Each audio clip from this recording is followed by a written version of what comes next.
Este é o tema da nossa convenção para este ano, este que está projetado aí. Ele está baseado em 2 Timóteo, no capítulo de número 2, versículo 15. Quero convidar os irmãos para nós lermos este versículo da palavra de Deus. 2 Timóteo, capítulo 2, versículo 15. Já está projetado ali, não? Não. Ah, tá, né? Está no cartaz. Eu vou ler de acordo com a NVI, Nova Versão Internacional. Procure apresentar-se a Deus aprovado, como obreiro que não tem do que se envergonhar, que maneja corretamente a palavra da verdade. A palavra da verdade. Este tema, proclamemos a verdade ao mundo, é o tema que estamos procurando ao longo do ano difundir entre nós. Por exemplo, todos os editoriais do Batista Pioneiro são aspectos deste tema. Cada vez que a gente faz um evento, cada vez que a gente lê um texto, cada vez que a gente, de alguma maneira, aborda o trabalho convencional, lembrar do tema do ano nos ajuda também a gravar aquela mensagem, não é? E este texto de 2 Timóteo 2,15 é um texto muito precioso, quando fala justamente desta decisão de apresentar-se a Deus como alguém que procura ser aprovado diante de Deus, fazendo o quê? Manejando bem a palavra da verdade. E o tema, proclamemos a verdade ao mundo.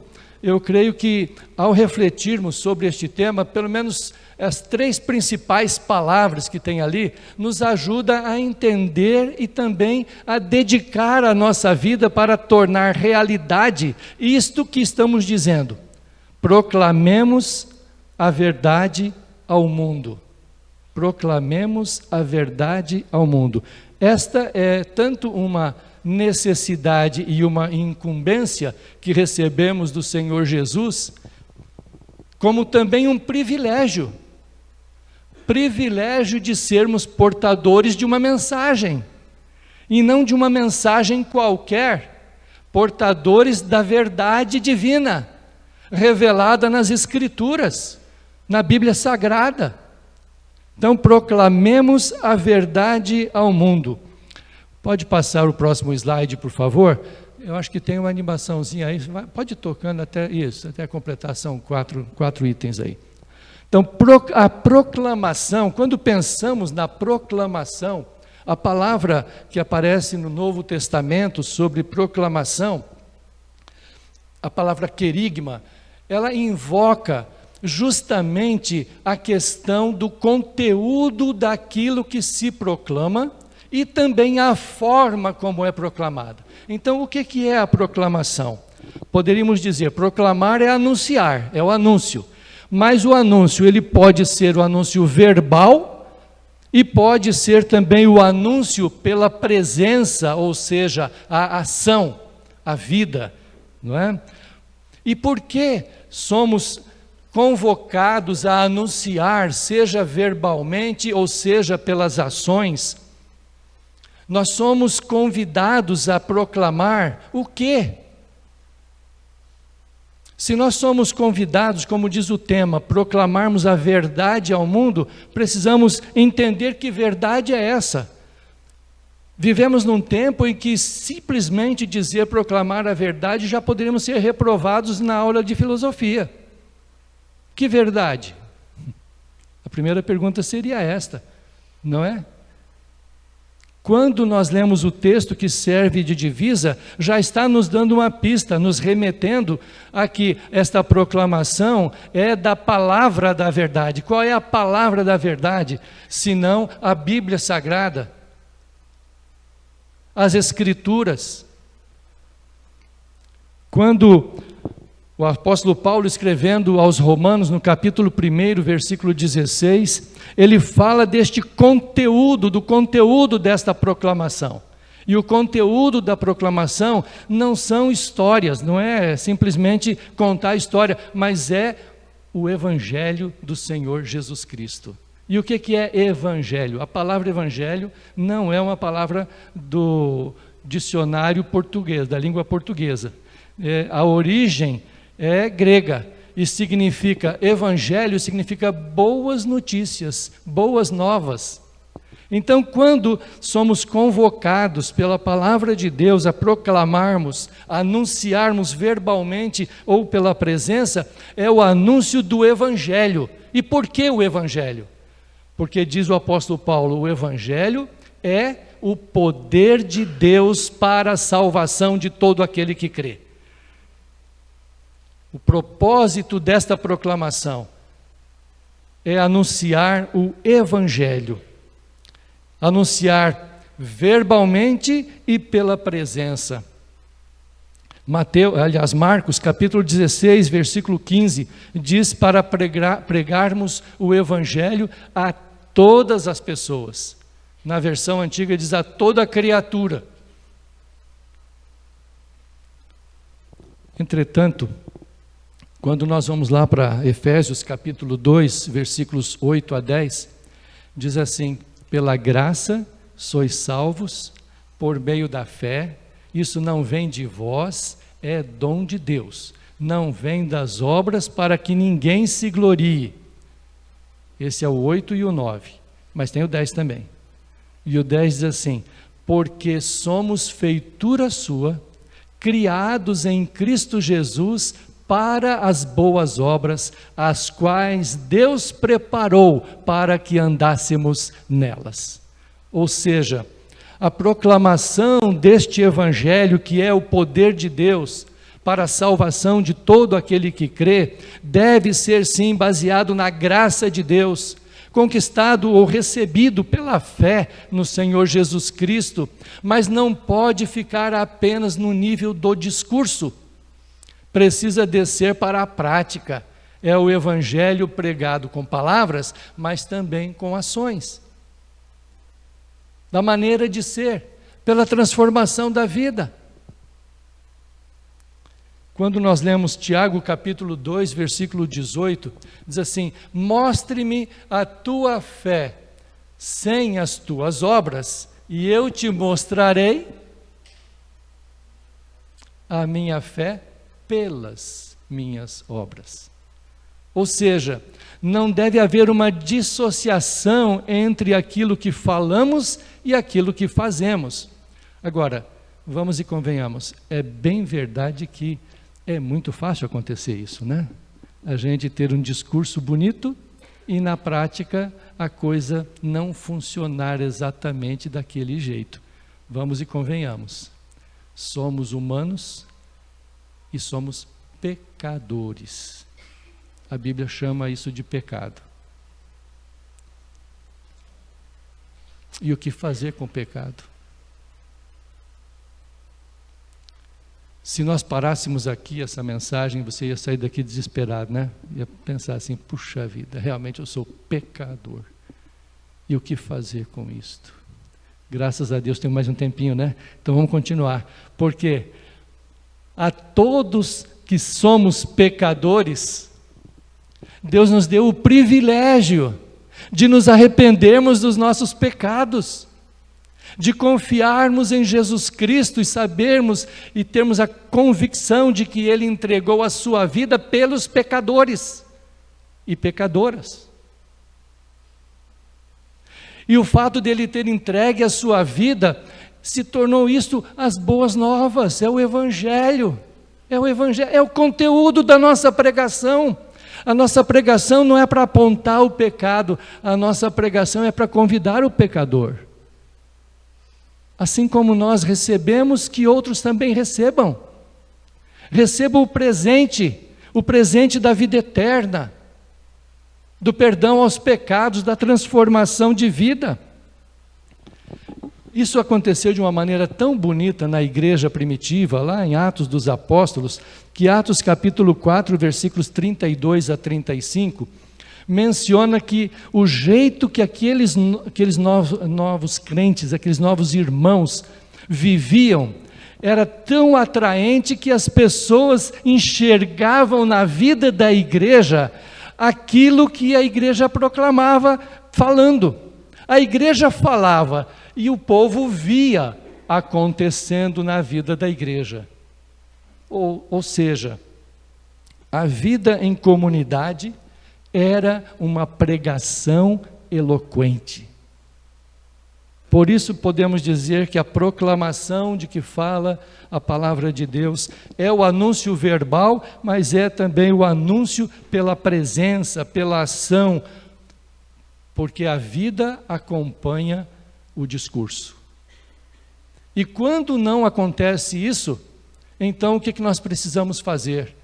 Precisamos dobrar os nossos joelhos, confessar o nosso pecado, receber o perdão de Deus e mudar de atitude. Provérbios capítulo 28, versículo 13 diz: aquele que encobre as suas transgressões nunca prosperará, mas aquele que as confessa e deixa alcançará misericórdia. Proclamação. O outro termo é verdade. Pode passar, por favor, aí. Isso, vai passando. Isso, pode passar. Me contaram, eu não sei se é verdade, mas eu acho que sim. Tem alguém aqui que é funcionário do Banco do Brasil? Ninguém. Ah, esse funcionário tem, né? Então, pode me confirmar, você é uma delas?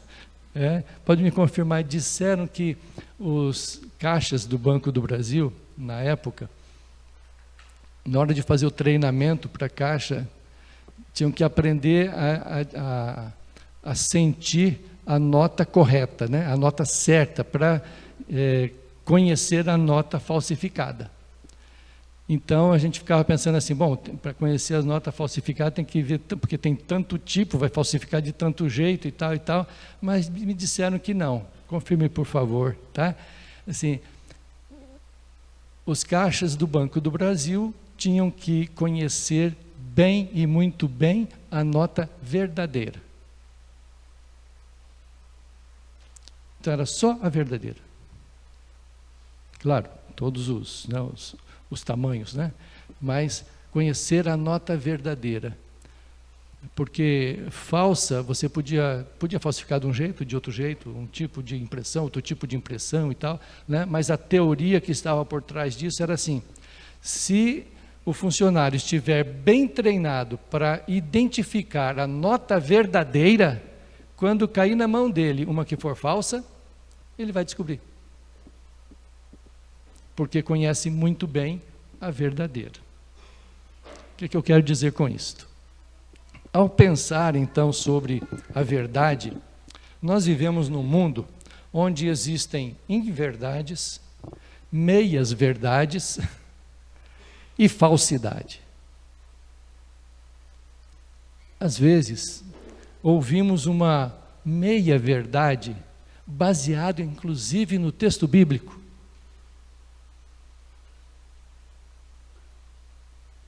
Às vezes até uma falsidade, baseada num texto bíblico. Alguns chegam ao extremo de adulterar, inclusive, o que está no texto bíblico. E muda o sentido. Por exemplo, quando Jesus estava ao lado, né, dos ladrões, e ele foi crucificado no meio, então ele estava ao lado, ele não estava diante, né? Estava ao lado. Um deles que se arrependeu ouviu Jesus falar o seguinte: hoje mesmo estarás comigo no paraíso. Não foi isso? Teve alguém que mudou a vírgula ali, assim: eu te digo hoje, estarás comigo no paraíso. Mudou ou não mudou? Percebem? O que é a verdade? Temos que conhecer a verdade para poder identificar quando a inverdade, quando a meia-verdade ou quando a falsidade se apresenta.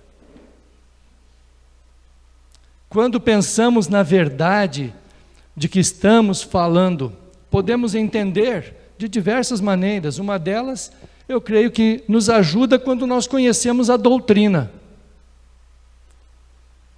nos ajuda a conhecer a verdade, aquilo que cremos, a nossa teologia. Porque existem muitas teologias por aí. Então, conhecer a verdade, uma das formas, conhecer a nossa doutrina. Quando nós criamos uma nova igreja, e essa igreja passou por isso há 20 anos atrás, quase 20, né? Nós fazemos aquilo que chamamos de concílio, de exame da igreja para se tornar de uma congregação em igreja. Não sei quantos dos irmãos aqui estavam naquela fase aqui, né?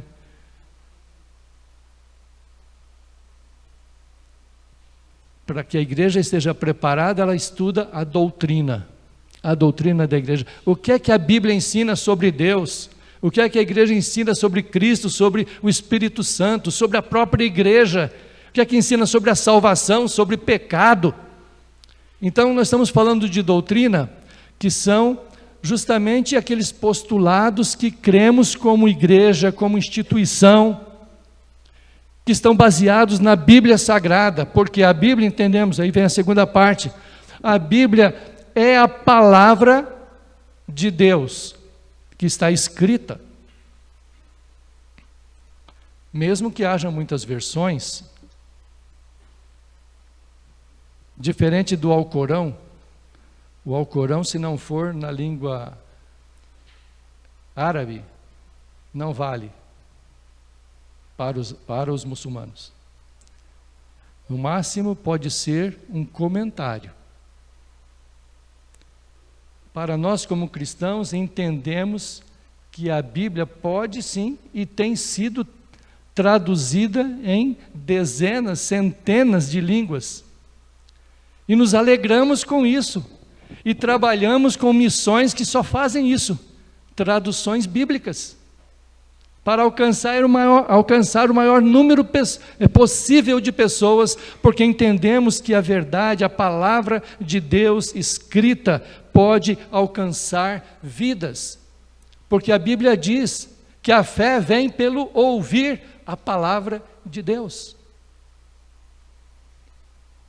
Mas também entendemos que a verdade não é apenas a palavra escrita, é também a palavra viva. Sobretudo, a verdade é a palavra viva de Deus. E qual é a palavra viva de Deus? Tem um nome: Jesus.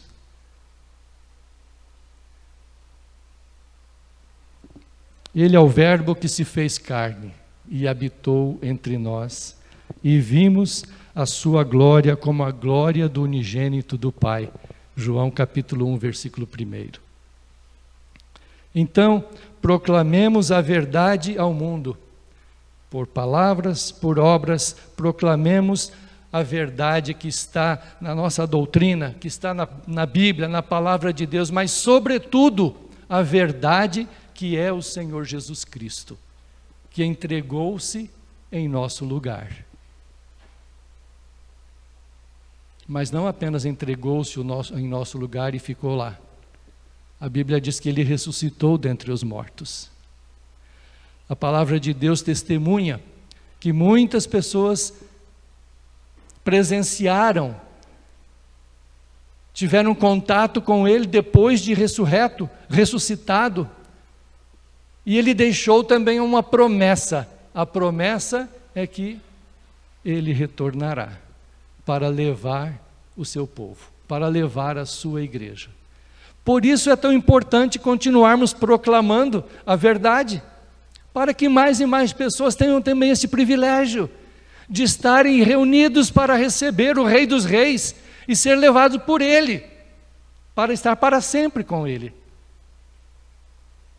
A igreja se une ao Espírito de Deus e diz: Maranata, ora vem Senhor Jesus.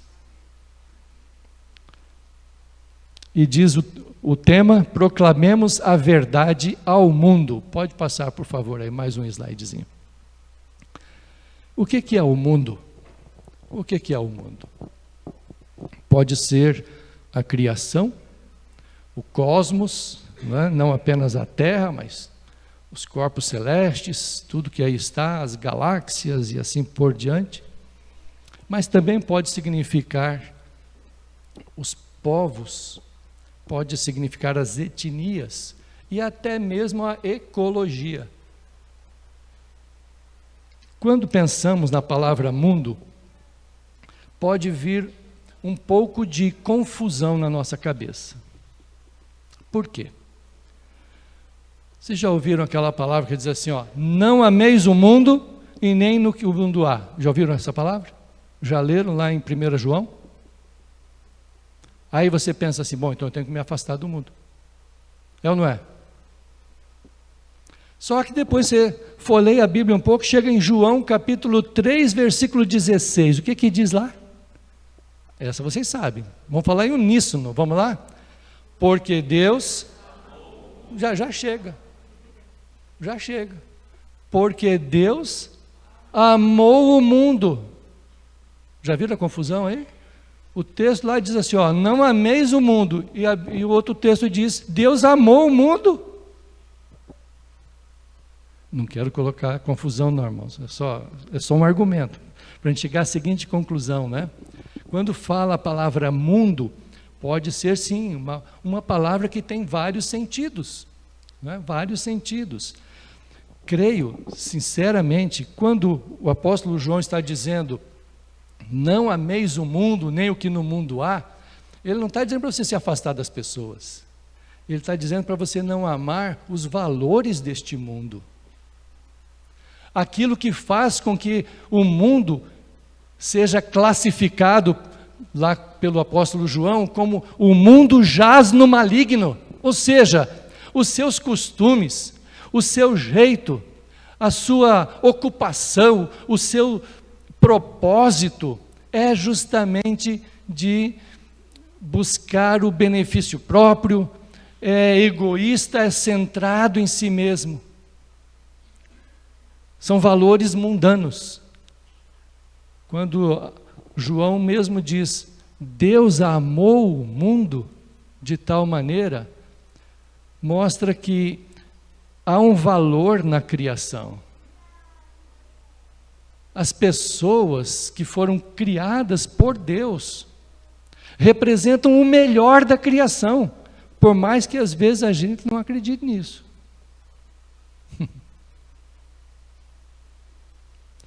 Mas são tão valorosas as pessoas que Deus não apenas disse, anunciou que ama o mundo, Ele também agiu. Porque agora dá para terminar o versículo, né? Porque Deus amou o mundo, pode continuar, de tal maneira...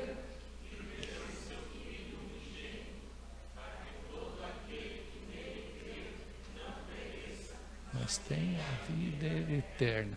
Que bênção, não é? Veja, Deus amou o mundo, não apenas falando, ó mundo, eu te amo. Ele enviou Jesus Cristo, seu unigênito Filho, porque Ele diz assim, ó, eu te amo, mas você está longe de mim. Então está aqui a possibilidade, a ponte para você voltar.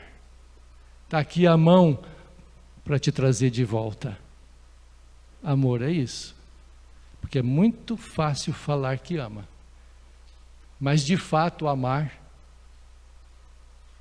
pode custar tudo que temos. No caso de Deus, custou o seu próprio Filho.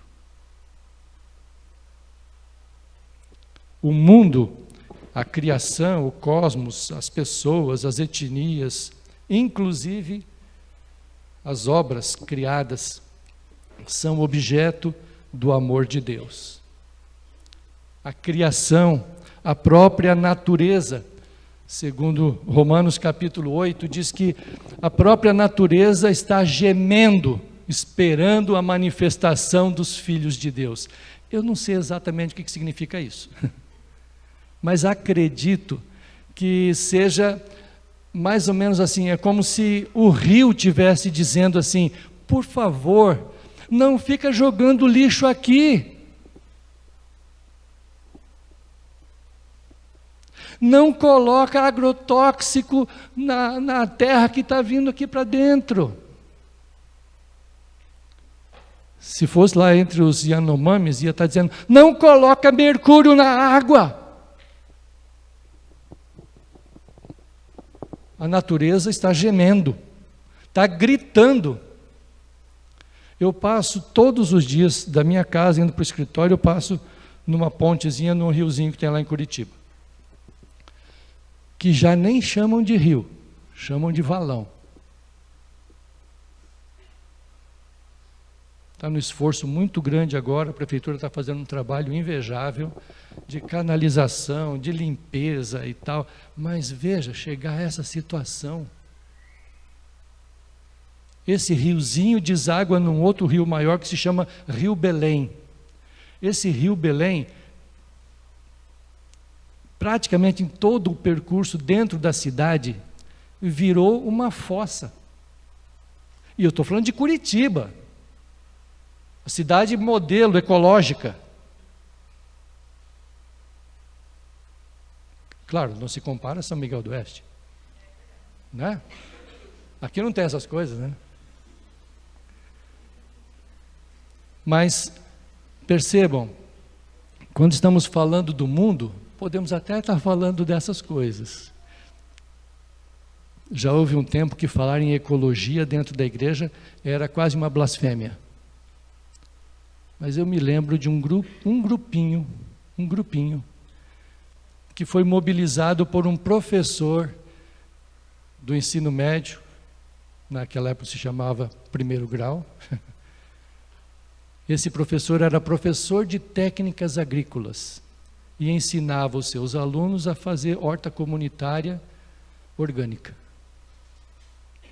E ele mobilizou um grupinho na igreja de adolescentes para fazer, sabe o quê? Limpar a encosta do rio, na cidade de Panambi, no Rio Grande do Sul. O rio Fiuza, que corta a cidade, com as suas encostas, muita gente desavisada, né? Ou avisada, jogava lixo, saquinho plástico, garrafa PET. Onde é que vai parar isso? Será que Deus ama o rio Fiuza? Ou os rios aqui da região, ou o riozinho que banha ali o Iraceminha, né? Que banha o Acampaz, que aliás esses dias encheu pra caramba, né? O pastor Sérgio me mandou o vídeo, aquela água estava chegando quase na ruazinha lá, olha, de tanta água. Agora quando eu passei lá ontem, virou montes e montes de galhos para todo lado, porque carrega tudo, né? Será que Deus ama o Iraceminha? Deus ama o mundo. O Iraceminha está no mundo, e eu também, e você também. Proclamemos ao mundo a verdade de que Jesus Cristo veio para salvar todo aquele que crê, perdoando os nossos pecados, transformando a nossa vida, nos constituindo como família sua. A igreja é família de Deus. João capítulo 1, versículo 12 diz: a todos quantos o receberam, deu-lhes o poder de serem feitos filhos de Deus, a saber, os que creem no seu nome. Irmãos e irmãs, lá em Gálatas, eu termino com isso, pode passar, este é o último. Gálatas capítulo 6, versículo 9 diz: e não nos cansemos de fazer o bem, porque a seu tempo ceifaremos, se não houvermos desfalecido. Que o Senhor nos ajude a não apenas falar sobre o bem, mas fazer o bem, proclamando a verdade ao mundo, sem desfalecer. Que Ele nos ajude e nos abençoe, como igreja, como seu povo, como convenção, unidos, proclamando a verdade ao mundo. Amém.